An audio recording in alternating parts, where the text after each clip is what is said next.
Assalamualaikum warahmatullahi wabarakatuh. Selamat pagi anak-anak teacher semua. Bagaimana kabar anak-anak teacher? Semoga anak-anak teacher semua sehat dan tetap semangat.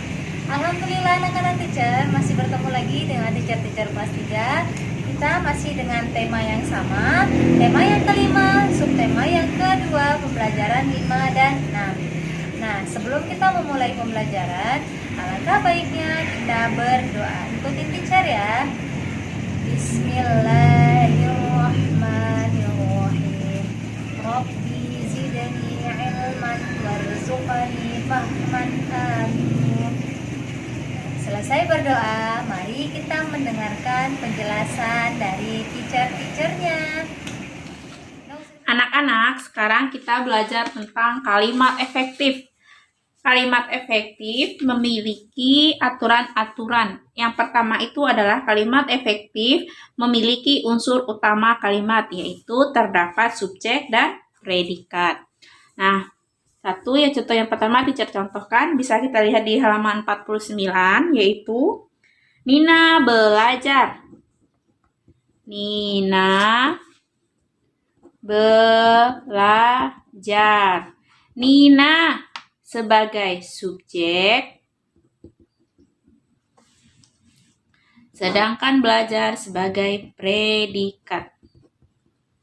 Nah, jadi contoh dari kalimat yang memiliki unsur utama kalimat itu adalah kalimat yang memiliki subjek dan memiliki predikat. Subjek itu adalah pelaku atau orang yang melakukan kegiatan, sedangkan predikat adalah yang menyatakan kegiatan yang sedang dilakukan. Contoh yang kedua adalah Budi membaca. Budi sebagai subjek, sedangkan membaca adalah predikat. Budi sebagai subjek artinya orang atau pelaku, membaca adalah kegiatan yang sedang dilakukan. Kemudian unsur yang kedua atau aturan yang kedua adalah menggunakan kata baku dan ejaan yang tepat. Kata baku itu adalah kata yang sesuai dengan Kamus Bahasa Indonesia. Contohnya pada teks halaman 50 adalah tepi. Tepi itu dalam Kamus Bahasa Indonesia artinya adalah pinggir. Nah, kemudian yang ketiga adalah kalimatnya ringkas. Maksudnya menggunakan kata-kata yang sesuai kebutuhan. Contohnya, Made masuk ke dalam ruang kelas. Itu adalah kalimatnya tidak efektif. Nah, kalimat efektifnya adalah Made masuk ke ruang kelas. Karena ke dalam ruang kelas, ke dalamnya itu pemborosan kata. Jadi, kalimat efektif itu memiliki 3 aturan. Yang pertama, memiliki unsur utama kalimat. Yang kedua, menggunakan kata baku dan ejaan yang tepat. Dan yang ketiga, kalimatnya ringkas. Hari ini kita akan belajar matematika, yaitu tentang membandingkan pecahan jika pecahan itu diketahui pembilang dan penyebutnya berbeda. Perhatikan pada buku paket kalian pada halaman 50. Di situ ada gambar pecahan 1/4 dan 1/8. Kalian disuruh membandingkan kedua pecahan tersebut lebih besar atau lebih kecil. Nah, untuk itu mari kita bahas satu persatu. Caranya adalah kalian perhatikan pada pecahan 1/4, semuanya diarsir, kemudian bandingkan dengan 1/8, semuanya juga diarsir. Nah, di situ bentuk pecahannya, kedua pecahannya sama besar, 1/4 dan 1/8. Nah, di situ kita lihat hasilnya bahwa 1/4 dan 1/8 untuk memberikan tanda lebih besar atau kecil adalah bahwa 1/4 itu lebih besar dengan menuliskan tanda seperti ini. Nah, sampai di sini ada pertanyaan atau mungkin belum jelas, atau kalau mungkin belum jelas bisa dengan dikerjakan dengan cara lain, yaitu dengan kita mengalihkan. Cara lain 1/4 ya, 1/4 kita tulis dan 1/8.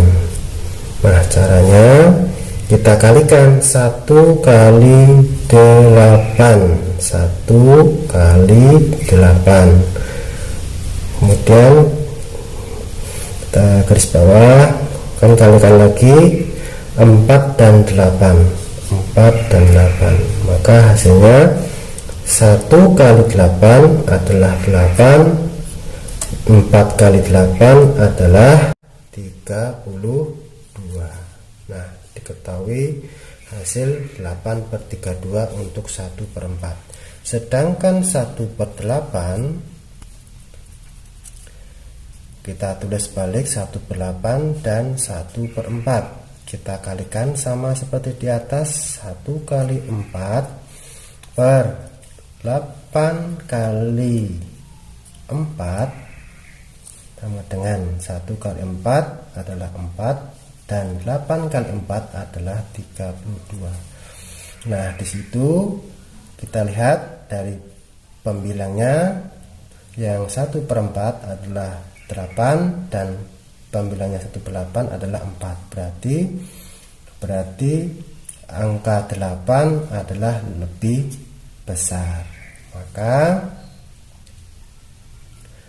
Maka hasilnya yang tadi membandingkan dengan kedua gambar, kita bisa kerjakan dengan cara lain seperti ini. Berarti hasilnya adalah 1/4 lebih besar dari 1/8. Nah, sampai di sini ada pertanyaan, mudah-mudahan bisa dipahami ya.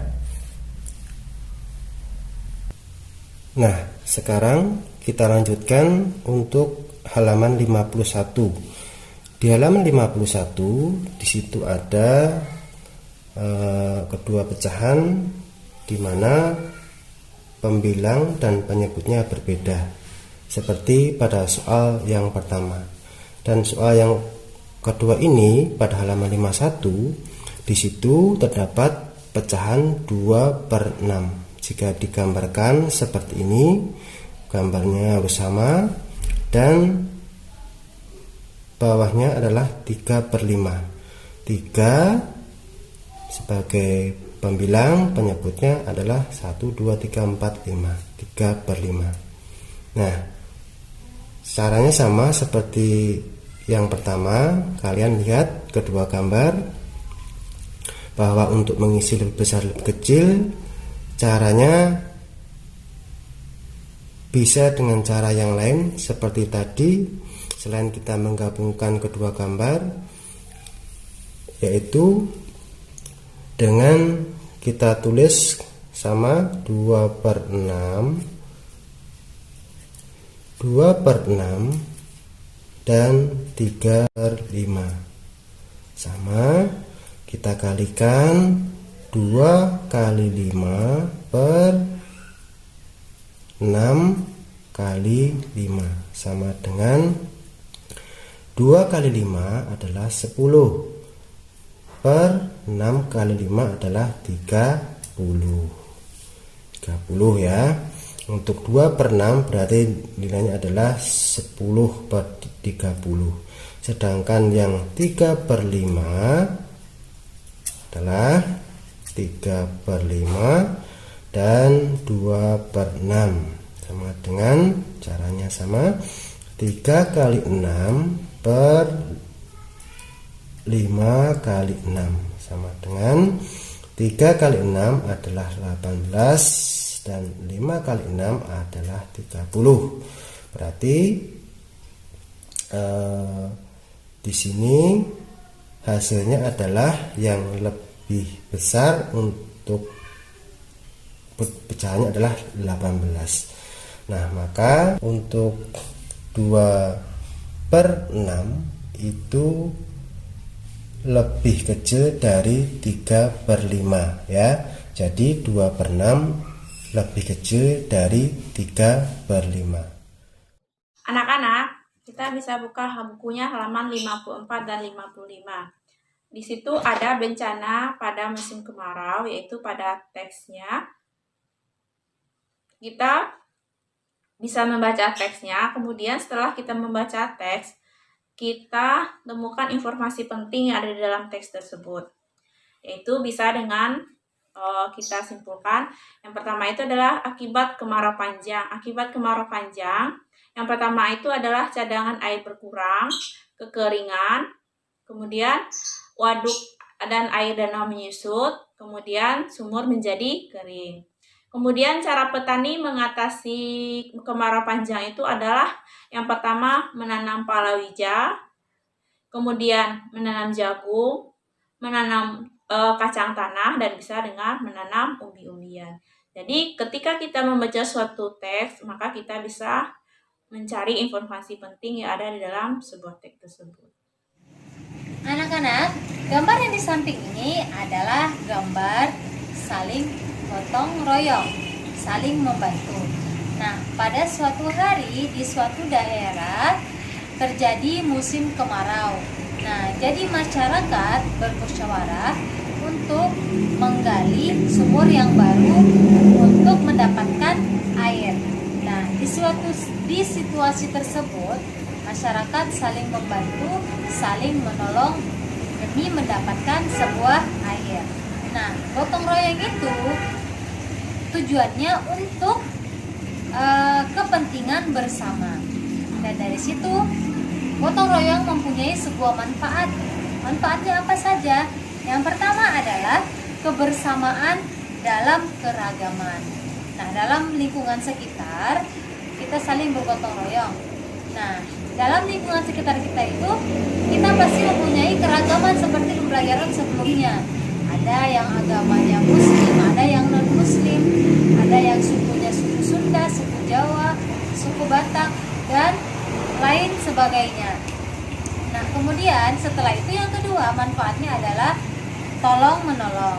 Dengan adanya musyawarah menimbulkan rasa peduli untuk saling bergotong royong, saling membantu satu dengan yang lainnya. Kemudian yang ketiga, dengan adanya gotong royong, maka terjadilah hidup rukun. Nah, hidup rukun yang terjadi di lingkungan rumah kita, lingkungan tetangga kita, dan lingkungan sekitar kita. Karena dengan adanya bergotong royong menumbuhkan rasa saling menyayangi, saling mencintai, dan saling mengasihi. Nah, anak-anak, gotong royong tidak hanya terjadi di dalam lingkungan sekitar, di dalam sekolah juga bisa terjadi. Karena dimanapun kita berada, hidup harus saling tolong menolong.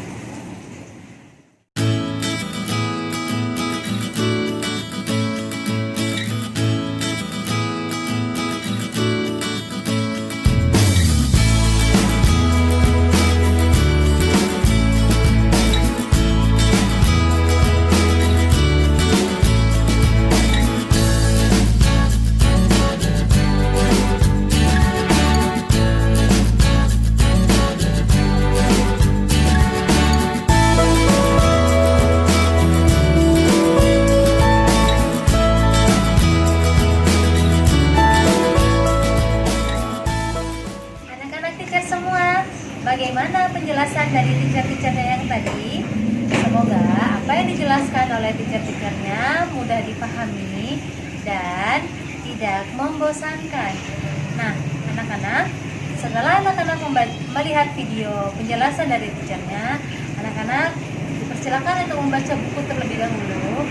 Apabila setelah membaca buku masih belum memahami, boleh anak-anak menanyakan teacher-teacher wali kelasnya masing-masing. Baik, selamat belajar dan tetap semangat. Kurang lebihnya teacher minta maaf. Assalamualaikum warahmatullahi wabarakatuh.